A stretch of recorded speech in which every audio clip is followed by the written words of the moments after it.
Hello everybody and welcome to Lush and Salty Aquariums. My name is Stefan and I guess today I should be calling it Lush and Bubbly Aquariums.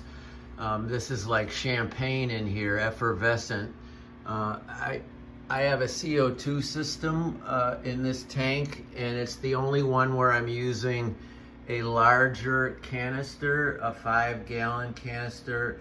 I have the Archaea regulator and a really lovely stainless steel diffuser and some attachments. Where to begin, right? I don't want this many bubbles coming into the tank, but yet the bubble counter is showing a very modest amount, about a bubble a second, if that, a bubble every second and a half,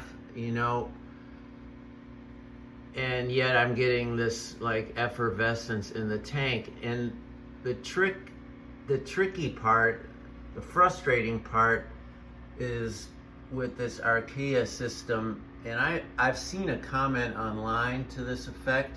It is such a hair trigger. If I move it one infinitesimal degree one way or the other, I either get nothing or too much. It takes like 10 minutes to find what to me is an acceptable amount of CO2 dispersal in this tank, which maybe it's a little less than this. So obviously I've got the drop checker, which is showing green, which is fine. Now that's more about yesterday's levels. Drop checkers don't measure in real time. They sort of are about hours prior, and in many cases that means the readings from the day before. Now this tank is doing wonderfully, and I'll talk about it in a second. But I gotta tell you, if you're in the CO2 market, I would pass on this Archaea system, which comes from the very reputable Aquaforest in San Francisco. It's sort of their go-to regulator that they sell you at their website, and I regret it, honestly. I have the UNS systems on my other tank, and I haven't had to make one adjustment in at least a couple months. You set it and forget it, and with the solenoid that comes with the UNS rig, everything has been fine. With this rig, it's on a solenoid, but sometimes I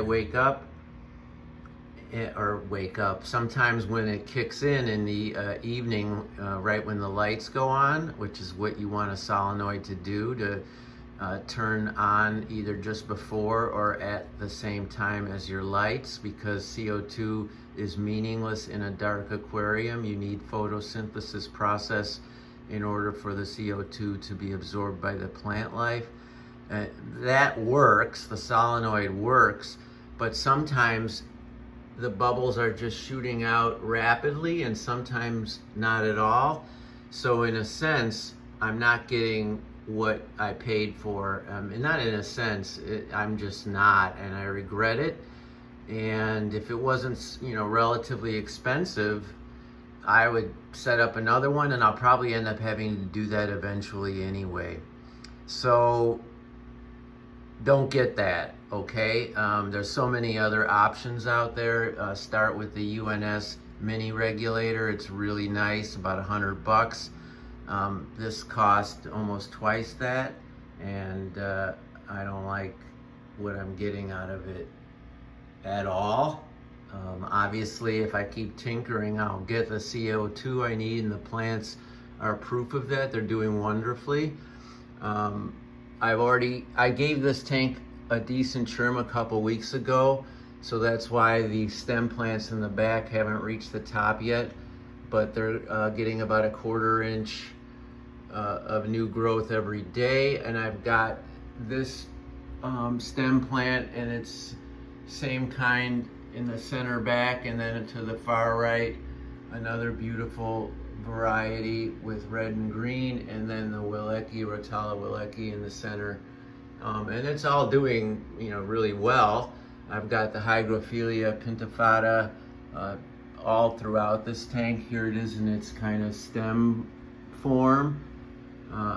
And here it is kind of in its epiphyte-like form, and that's even more so the vine-like growth along the driftwood. You get all those form factors with this plant, and you can adjust it as you see fit, and you often get that beautiful red color too, and the really neat stem shape. So all in all, it is my favorite plant, and it's a fast grower. Even without CO2, you can have a lot of success. This is Blixa japonica, a medium level plant to grow. It can be tricky in some respects.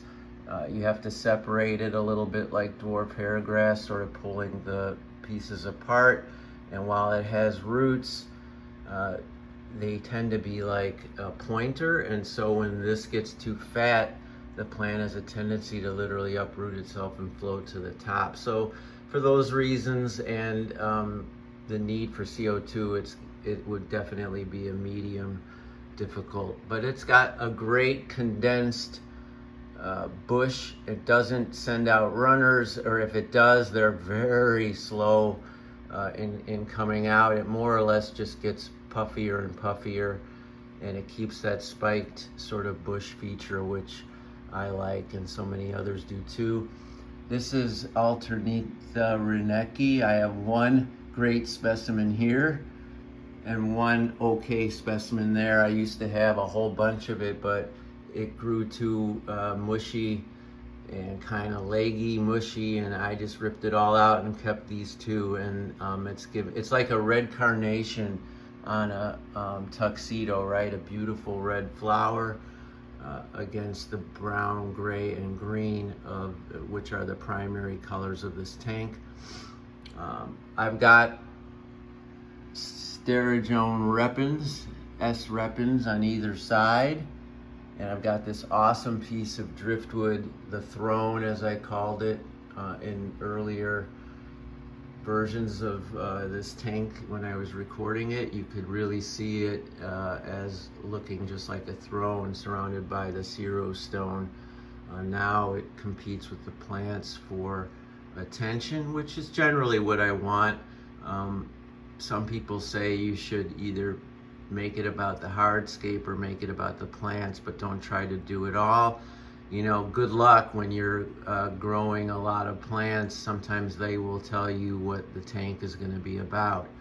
But everything's super healthy and happy, CO2 issue notwithstanding, and I'm very pleased with this tank. I've got some cuttings in this wonderful little stick-on glass bowl. You can find those all over the place if you just search your favorite aquarium platforms. Chances are they sell it or something like it, and I use it to start cuttings, and when they get a little bit bigger with nice root growth, I will pull them and replant them. And plus it's fun to just look at the progress in those two bowls. There is my one honey gourami, beautiful little nano fish, the smallest, one of the smallest gouramis you can get, and they are happy as individuals in a tank, so they can be a single specimen amongst a school. And that school in this tank are these SB rasboras, or lamb chop rasboras, which have that wonderful bronze color, a little bit sheenier, it's not a word, has a better sheen than the Harlequin rasbora, which looks just like them but is only bigger and slightly more drab.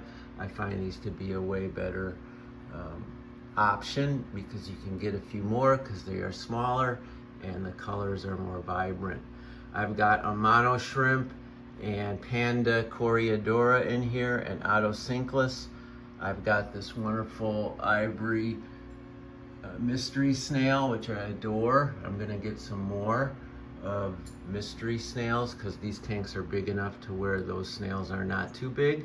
And I've got some horned nereids in here. I chose the smaller horned nereid, which are harder to find and see. That is true, and I'm not seeing or finding one here.